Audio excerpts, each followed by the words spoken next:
Assalamualaikum warahmatullahi wabarakatuh. Yang saya hormati Ibu Dr. Helen Harris, MPD, selaku dosen pengampu dari mata kuliah Perencanaan Pendidikan. Sebelumnya perkenalkan, nama saya M. Yasa Maulana dengan NIM 2312589 dari kelas MPI 3C. Baik, sebelumnya di video kali ini saya akan sedikit membahas tentang proses perencanaan pendidikan. Baik, kita mulai dari apa sih perencanaan pendidikan itu? Jadi, perencanaan pendidikan adalah suatu proses yang penting sebelum melakukan sesuatu dan menjadi penentu, sekaligus memberi arah terhadap pencapaian tujuan pendidikan dengan menyeleksi dan menghubungkan pengetahuan, fakta-fakta, imajinasi, dan asumsi-asumsi tentang perkembangan pendidikan masa depan. Perencanaan pendidikan juga mencakup yaitu penggunaan analisa yang rasional dan sistematis terhadap proses pendidikan dengan tujuan menjadikan pendidikan lebih efektif dan efisien dalam memenuhi kebutuhan dan tujuan murid dan masyarakat di masa depan. Adapun langkah-langkah perencanaan pendidikan menurut Edgar L. Morfett dalam buku Planning and Providing for Excellent Education sebagai berikut. Yang pertama yaitu ada mengumpulkan informasi dan analisa data. Yang kedua ada mengidentifikasi kebutuhan. Yang ketiga ada mengidentifikasi tujuan dan prioritas, membentuk alternatif dan penyelesaian. Yang terakhir yaitu mengimplementasikan nilai dan modifikasi.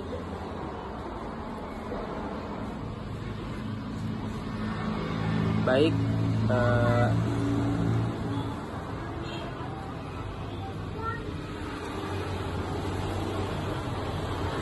subtema pokok pembahasan kita hari ini yaitu ada 5. Yang pertama yaitu penetapan sasaran. Apa itu penetapan sasaran? Jadi, penetapan sasaran adalah proses penting dalam perencanaan. Yang kedua yaitu ada pengumpulan data. Dengan cara gimana kita pengumpulan data tersebut? Yaitu dengan kita mengumpulkan data dari berbagai sumber seperti hasil ujian, penilaian, pengumpulan data, penilaian kinerja dan umpan balik dari siswa, orang tua dan staf sekolah. Penetapan sasaran yang kedua itu kita bisa dilakukan dengan menentukan tujuan.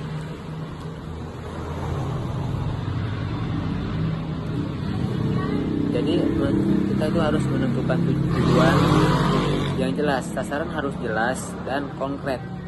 Pernyataan yang terlalu umum, misalnya daripada meningkatkan kemampuan siswa, lebih spesifik seperti meningkatkan kemampuan membaca siswa kelas 2 sebesar 20% dalam 6 bulan misalkan. Yang ketiga yaitu ada penentuan prioritas. Penentuan prioritas ini kita bisa lakukan dengan 2 cara, yaitu evaluasi kepentingan dan yang kedua yaitu ada sumber daya. Evaluasi kepentingan yaitu dengan cara kita itu memprioritaskan sasaran berdasarkan urgensi dan dampaknya terhadap siswa dan institusi tersebut. Yang kedua yaitu ada sumber daya. Kita tuh harus mempertimbangkan sumber daya yang tersedia dalam alokasi dan dialokasikan sesuai prioritas sasaran. Yang ketiga ada penetapan kriteria sukses. Yang kelima ada penyusunan rencana aksi. Jadi penetapan sasaran yang baik akan memastikan bahwa semua usaha perencanaan dan pelaksanaan diarahkan untuk mencapai tujuan yang jelas dan terukur. Baik, selanjutnya subtema kita kali ini yaitu yang kedua, yaitu ada perumusan pendidikan. Apa sih itu perumusan pendidikan itu apa? Jadi perumusan rencana pendidikan itu adalah tahap kedua dalam proses perencanaan pendidikan setelah penetapan sasaran.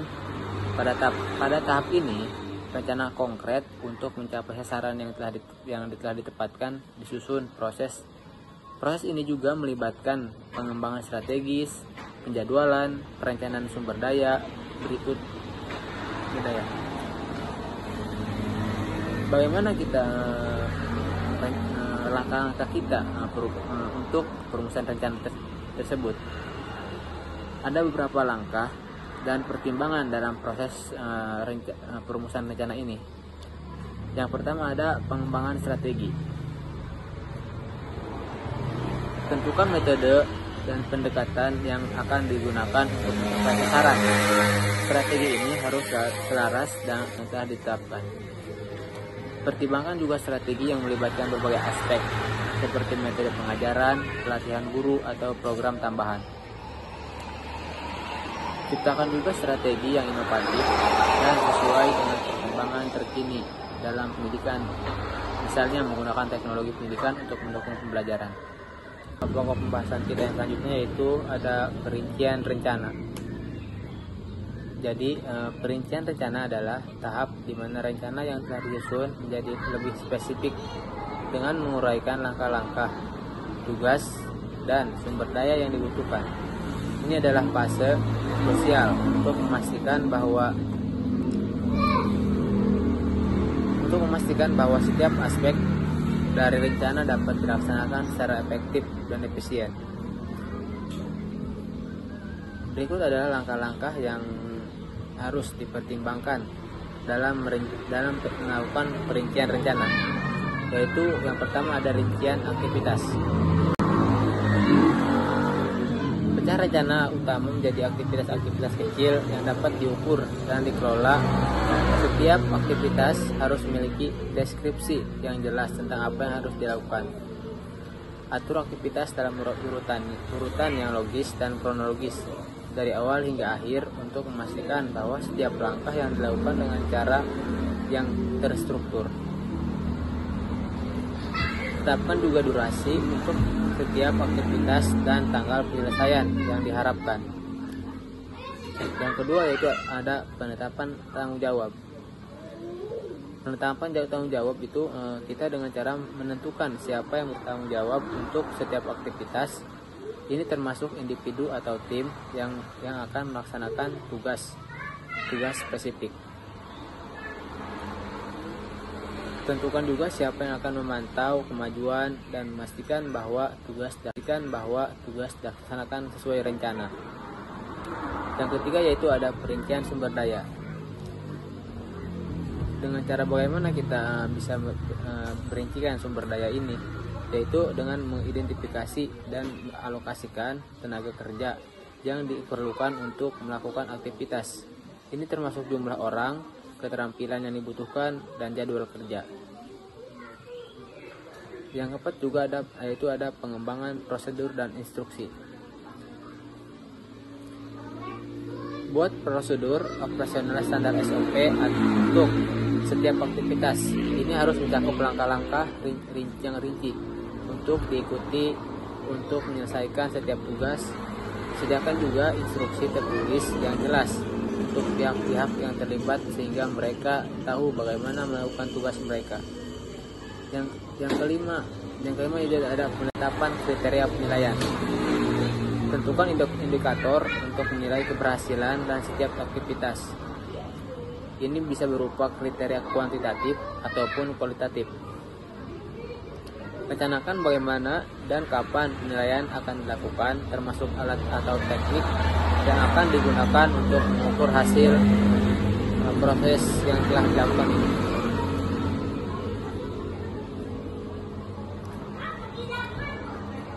Jadi perincian rencana yang matang memastikan bahwa semua aspek dari rencana yang lebih besar dapat dikelola dengan baik, sehingga setiap langkah dapat dilaksanakan secara efektif dan juga terkoordinasi. Kita melanjutkan ke subtema kita yang selanjutnya, yaitu ada implementasi rencana. Apa itu implementasi rencana? Implementasi rencana adalah tahap di mana rencana yang telah disusun dan dirinci mulai dijalankan. Ini adalah fase eksekusi yang memerlukan koordinasi, pengawasan, dan adaptasi untuk memastikan bahwa rencana berjalan sesuai dengan yang diharapkan. Implementasi rencana ini bisa dilakukan dengan langkah-langkah dan pertimbangan sebagai berikut, yaitu yang pertama ada persiapan dan peluncuran. Pastikan bahwa semua sumber daya termasuk tenaga kerja, material, dan peralatan sudah siap sebelum memulai implementasi tersebut. Lakukan peluncuran rencana secara resmi, informasikan semua pihak terkait tentang kapan dan bagaimana rencana akan dimulai. Yang kedua yaitu ada koordinasi dan komunikasi. Koordinasikan dengan tim dan pihak yang terlibat untuk memastikan bahwa semua aktivitas dilakukan sesuai rencana yang telah ditetapkan. Jaga jalur komunikasi terbuka antar semua pihak yang terlibat. Pastikan bahwa semua pihak tahu tanggung jawab mereka dan cara melaporkan kemajuan atau masalah. Jalankan semua aktivitas sesuai dengan rincian rencana. Pastikan bahwa setiap langkah diikuti dan dilakukan sesuai jadwal. Dan pantau pelaksanaan aktivitas secara rutin untuk memastikan bahwa semuanya berjalan sesuai dengan yang telah direncanakan. Yang selanjutnya, yang keempat, yaitu ada pemantauan dan pengendalian. Lakukan pemantauan berkala untuk mengevaluasi kemajuan terhadap rencana ini, termasuk memeriksa apakah tugas dilakukan tepat waktu dan sesuai dengan standar yang telah ditetapkan. Pastikan juga bahwa hasil yang dicapai memenuhi standar yang telah ditetapkan dalam rencana. Ini mungkin melibatkan pemeriksaan atau evaluasi kualitas.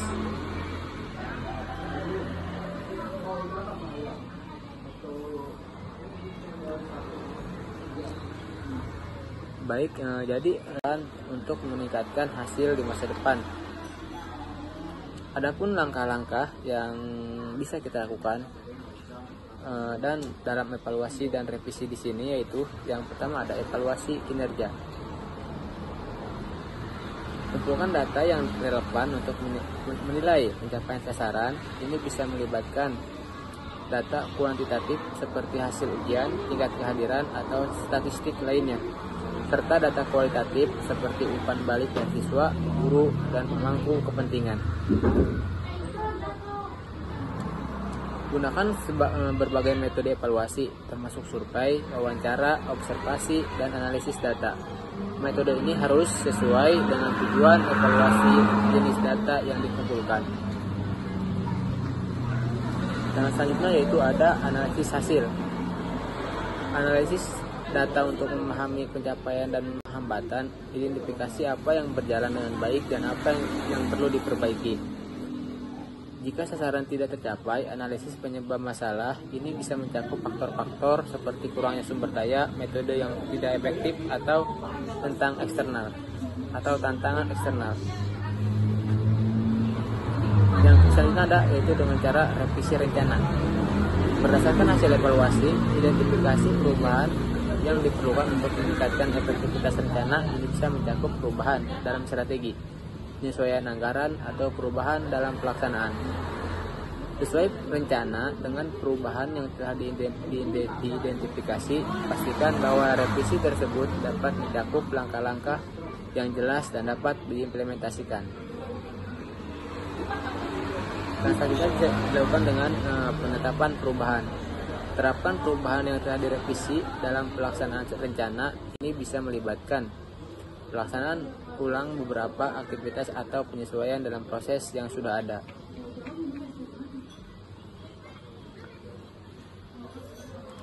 Jadi evaluasi dan revisi ini memastikan bahwa rencana pendidikan tidak hanya dilaksanakan dengan baik, tetapi juga harus ditingkatkan berdasarkan umpan balik dan hasil yang diperoleh.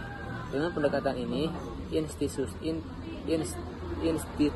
pendidikan dapat mengoptimalkan hasil dan mencapai tujuan yang lebih baik di masa depan. Baik, mungkin cukup sekian pembahasan dari saya. Kurang lebihnya mungkin banyak kurangnya. Assalamualaikum warahmatullahi wabarakatuh.